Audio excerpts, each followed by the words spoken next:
de los afectados por el terremoto es Eric Rosas. Sus padres estuvieron por más de 4 horas atrapados bajo los escombros después de que el edificio en el que vivían colapsara. Eric, buenas tardes y bienvenido a Noticias Caracol en vivo en Colombia. Hola, muy buenas tardes y muchísimas gracias por el espacio. Eric, usted vivía con su familia en Caracas, ¿sí? ¿O en La Guaira? Sí, mira, yo vivía con mi familia en La Guaira. Evidentemente, bueno, después de este doblete sísmico ya somos y pasamos a ser unos damnificados como más de muchos, como lo son en este momento muchísimas personas que en este momento están durmiendo en las aceras, que personas que no han podido regresar a sus casas porque el edificio se cayó, se derrumbó o por supuesto está semi derrumbado. La verdad es que yo vivía en un conjunto residencial que se llamaba Belo Horizonte. Era un conjunto residencial bastante grande, dos torres, eran dos torres de 16 pisos. La verdad es que después de ese doblete sísmico se cayeron 11 pisos y del piso 5 para abajo quedó solamente esa parte del edificio. Afortunadamente, bueno, mi familia y yo vivíamos en el piso 3 y bueno, después de 4 horas atrapados, ellos en su relato hablado me cuentan que lograron salir. Solamente, bueno, les dio tiempo para abrazarse, para rezar, tener mucha fe y bueno, después de esas 4 horas salir. Yo en ese momento, bueno, me encontraba en Tanaguarenas, que es otro sitio en La Guaira, y me fui caminando desde Tanaguarenas hasta mi casa durante unas 4 horas, amiga. 4 horas en los que logré evidenciar cómo muchísimos edificios que antes estaban, evidentemente, bueno, después de ese doblete sísmico ya no estaban. Pasé por muchísimos incendios, vi muchísimo descontento en la calle, muchísimo descontento con la autoridad pública. Evidencié también que, bueno, el orden público, no había orden público, había saqueos y había muchísima gente desesperada, ¿no? La verdad es que fueron horas muy duras y bueno, ya después de 2 semanas de ese doblete sísmico, seguimos un poco en caos, ¿no? Claro, lo lamento y lamentamos mucho, Eric, esta situación que usted está viviendo junto a los más de 18.000 damnificados, que hoy es el registro, el único registro oficial, pero entendemos que pues, la cifra podría ser mucho más grande y que más que una cifra, pues es una realidad que hoy vive Venezuela. ¿Cómo cambió la vida luego del 24 de junio? Mira, sin duda es que la vida ha cambiado muchísimo, es un giro de 180 grados. Yo creo que he perdido a muchísimos vecinos, sobre todo a esas personas que vivían entre esas dos torres, ¿no? De mi edificio, vecinos que yo no recuerdo, ¿no? No recuerdo el primer día que los conocí, sino que para mí han estado toda mi vida allí, ¿no? Eh, Durante esas primeras horas después del doblete sísmico, no recibimos nada de ayuda. La verdad es que nosotros mismos éramos los que buscábamos a otros vecinos. Es decir, los vecinos que quedaron vivos, los vecinos que quedaron vivos como yo, los familiares de esos vecinos que, que fueron y se apersonaron al edificio, fueron los que realmente fungimos como rescatistas de esas pocas personas que pudimos sacar de entre los escombros de estos dos edificios. Actualmente, bueno, el panorama es un poco quizás desalentador porque, bueno, ya se evidencia que están terminando de demoler, ¿no? Algunos escombros que quedaron, ya es más de labores de limpieza de escombros y ya no tanto de labores de búsqueda y rescate, ¿no? Evidentemente, bueno, también tengo la información de que hay algunas misiones también de rescatistas que se han ido y han traído, bueno, ya han pasado, ¿no? A una segunda fase de, Claro. de ayuda humanitaria. Sí. Claro, déjeme preguntarle sobre esto porque el mundo se ha enfocado en Venezuela, especialmente Colombia. Millones de colombianos han estado muy pendientes de lo que sucede en Caracas y en La Guaira. Primero quería preguntarle sobre su realidad, sobre su familia, sobre cómo cambió la vida, porque la pregunta que sigue es ¿cómo podemos ayudar? ¿Cómo podemos acompañarlos? Hoy, ¿cuáles son realmente las donaciones eficientes?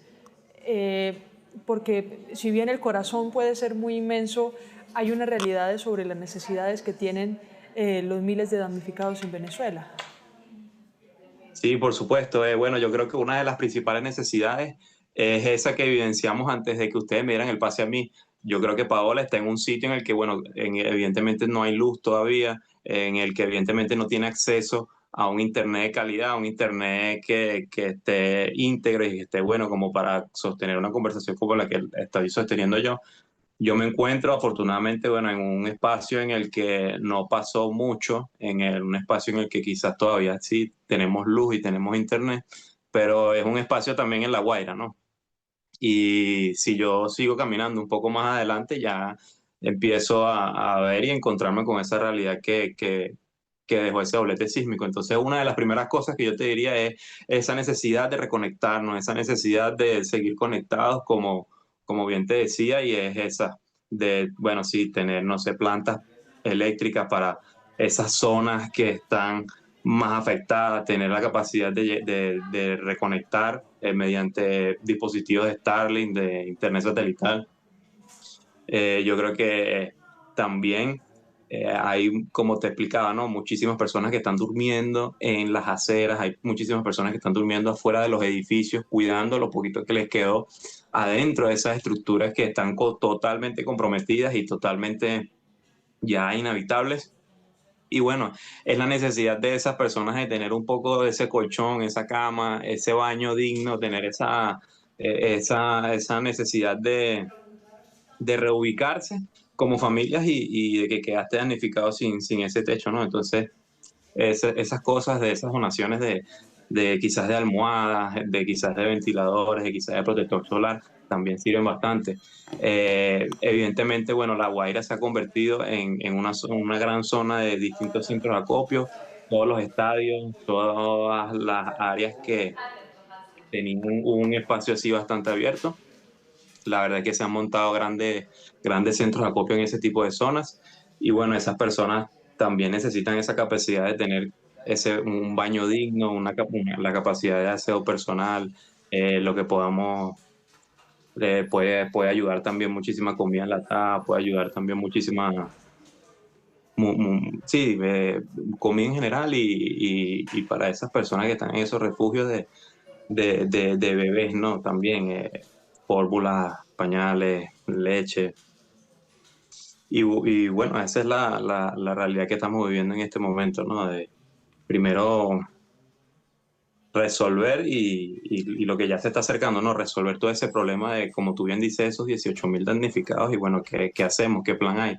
La verdad es que el panorama es bastante desalentador porque desde el Estado venezolano al menos yo no he visto un gran censo o, o la capacidad de trasladar a ese poco de personas que te estoy diciendo que están durmiendo en este momento en las aceras, en las calles.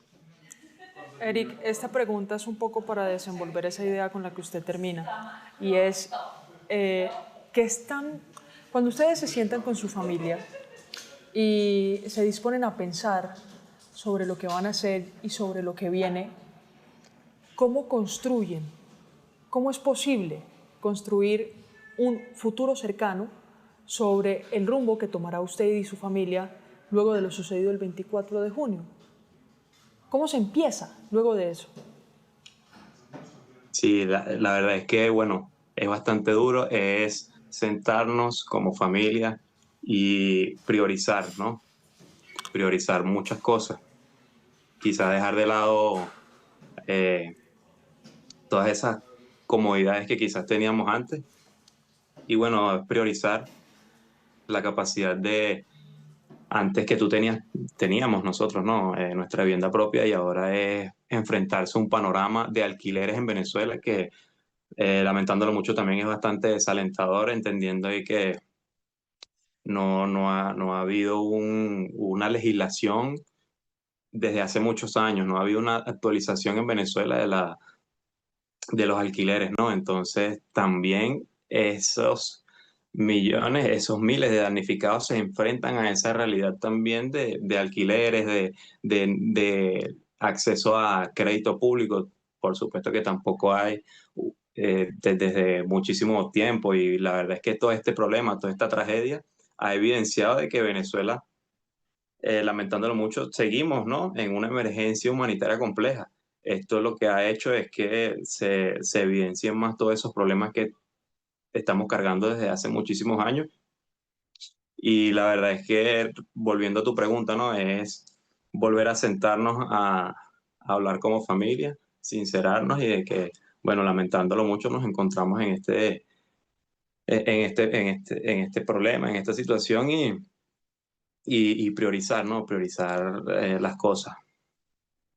Eric, nuevamente, un abrazo de acompañamiento para usted, para su familia, para sus compatriotas, para la gente de La Guaira, de Caracas, entre otros estados afectados. Esperamos que no solo puedan sentarse a dialogar, agradecer por la vida, porque entre miles de personas ustedes hoy tienen una segunda oportunidad. Ojalá fueran miles las que pudieran contar una historia de sobrevivir a algo como esto, pero además de sentarse a pensar, esperar también y de enviarle los mejores deseos para que encuentren un camino de reconstrucción, de esperanza y de muchos éxitos. Un abrazo. Muchísimas gracias y bueno, yo creo que quisiera terminar esta entrevista diciéndoles que esto no es una carrera, ¿no? Esto no es una carrera, la verdad es que todavía faltan bastantes días, esto apenas está empezando, van 2 semanas y yo creo que mi reflexión es que esto más bien es una maratón. Esto es una maratón porque hay muchísimas personas que perdieron familias completas, hay muchísimos hijos que quedaron sin sus padres y la verdad es que todo ese trabajo, tanto para el sector público, tanto para el Estado venezolano como también para los hermanos países que han brindado una mano, es bastante grande y es bastante titánico. Y yo creo que esto es bastante pertinente para Colombia, entendiendo de que, bueno, nosotros somos países fronterizos y compartimos muchísimas cosas.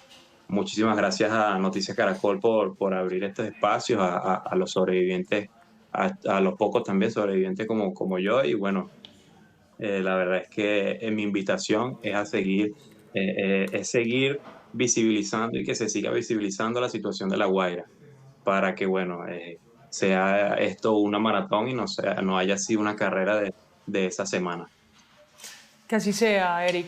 Gracias y un abrazo también.